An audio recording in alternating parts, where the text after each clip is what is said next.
Hello বন্ধুরা, আরও একটা নতুন রেসিপি নিয়ে চলে এসেছি তোমাদের সাথে।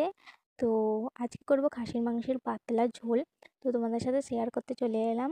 তো মাংসটাকে ভালো করে ধুয়ে নিয়েছি, একটু নুন দেবো, একটু কাশ্মীরি লঙ্কা গুঁড়ো, একটু হলুদ গুঁড়ো, লঙ্কা বাটা, আদা বাটা আর রসুন বাটা, আর তেল দেবো, একটু তেল দিয়ে দেবো। এটা কিন্তু সাদা তেল নয়, এটা হচ্ছে রাইস তেল বলে যেটা, সেটাই দিচ্ছে, সাদা তেল একদমই নয়।